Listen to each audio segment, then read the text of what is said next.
سلطان محمود غزنوی رحمۃ اللہ علیہ اپنے کچھ سپہ سالاروں کے ساتھ جنگل کے راستے سے بھٹک گئے۔ اصل سے وقت تیزی سے سورج ڈھلنے کی طرف جا رہا تھا۔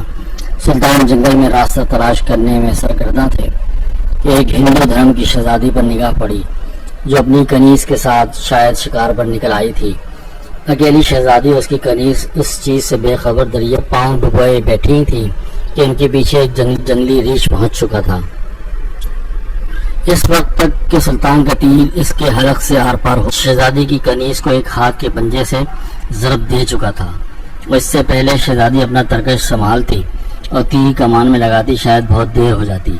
سلطان محمود غزنوی نے اپنے پے در پہ 3 تیر اس جنگلی درندے کو دے مارے جس سے وہ ڈھیر ہو گیا۔ شہزادی کو یہ جاننے میں مشکل نہ ہوئی کہ اس مہارت اور بہادری کا مظاہرہ کوئی جنگجو سپہ سالار ہی کر سکتا ہے۔ شہزادی سلطان کی طرف متوجہ ہوئی، اظہار تشکر کے لیے اپنا تعارف کرواتے ہوئے بولی، میرا نام سمرتی ہے، میں جے پور ریاست کے راجہ کی اکلوتی بیٹی ہوں، میری جان بچانے کا شکریہ۔ میں تمہیں اپنے پتا سے کہہ کر فوج میں کوئی اعلیٰ عہدہ دلا دوں گی۔ ویسے تم ہماری فوج کے سپاہی لگتے نہیں ہو، بتاؤ کہاں سے تمہارا تعلق ہے؟ سمرتی شاید یہ نہیں جانتی تھی کہ اس کے سامنے کوئی معمولی سپاہی نہیں بلکہ اس وقت کی سب سے طاقتور اور اسلامی اعلیٰ سلطان محمود غزنوی ہیں جن کے نام سے ہندو راجاؤں کے حلق خوش ہو جاتے ہیں۔ سلطان نے مختصر اپنی شناخت ظاہر نہ کرتے ہوئے کہا، یہ کسی اور فوج کا سپاہی ہوں۔ یہ محترمہ، میں آپ کو کسی محفوظ مقام پر پہنچا دوں گا، آپ میرے پیچھے چلتی جائیں۔ اندھیرا بڑھتا جا رہا ہے، راستہ نہ ملا تو شاید اسی جنگل میں رات بسر کرنی پڑے گی۔ شہزادی سمرتی جان چکی تھی کہ یہ شخص لالچ اور خوف سے پاک ہے۔ وہ سلطان کی نظروں میں حیا دیکھ کر خود کو محسوس کر رہی تھی۔ جنگل کی خاردار جھاڑیوں کی وجہ سے شہزادی کا پیرہن مختلف جگہ سے چھلنی ہو چکا تھا۔ شہزادی تھکاوٹ سے چور چور تھی۔ سلطان نے شہزادی کو ایک سخت پتھر، تاریکی بڑھ رہی ہے اور موسم میں بھی تغیر کے آثار ہیں۔ اندھیرے میں مزید سفر گھنے جنگل میں کرنا دشوار ہے۔ علی صبح نکلیں تو شاید میں آپ کو کسی محفوظ مقام پر پہنچا سکوں۔ سمرتی کے پاس سلطان پر اعتماد کرنے کے علاوہ کوئی دوسرا راستہ نہ تھا۔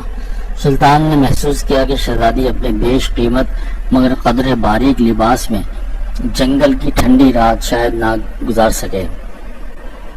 سلطان نے اپنی موٹی چادر شہزادی کی طرف اچھال دی اور معنی خیز نظر سے شہزادی کو دیکھا جیسے کہہ رہے ہوں کہ یہ اوڑھ لیں۔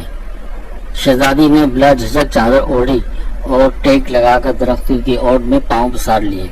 اس کی نظریں سلطان کے چہرے کی طرف جمی ہوئی تھی جو جگائیں ایک قریب بڑے پتھر پر بیٹھ کر آگ جلانے کی کوشش کر رہے تھے۔ بالآخر آگ جل گئی۔ اس کی روشنی میں سلطان کا نورانی اور بھرا ہوا وجاہت والا چہرہ چمک رہا تھا۔ سلطان نے شہزادی سے قطع نظر مٹی سے تیمم کیا اور نماز پڑھنے لگے۔ شہزادی کو جھٹکا لگا، اوہ یہ تو مسلمان لگتے ہیں۔ ایک دفعہ شہزادی کانپ گئی، کہیں غزنی کے لشکر سے تو نہیں، یہ تو لٹیرے ہیں، گائے بھینس کا گوشت کھاتے ہیں، یہ مجھے زندہ نہیں چھوڑیں گے۔ لیکن اگلے ہی لمحے شہزادی اب تک اس کے ساتھ گزرے ہوئے وقت کو یاد کرنے لگی کہ اگر یہ اتنا ہی سفاک و ظالم ہوتا تو مجھے ریچھ سے نہ بچاتا۔ یہ سوچ کر شہزادی کا دل اطمینان و یقین سے بھر گیا۔ صبح سلطان نے شہزادی سے کہا، اب ہمیں نکلنا چاہیے۔ کچھ دور جا کر سلطان کو ایک سفید پتھر پڑا ہوا ملا جو سلطان کے سپاہی نشانی چھوڑ گئے تھے کہ راستہ اسی طرف ہے۔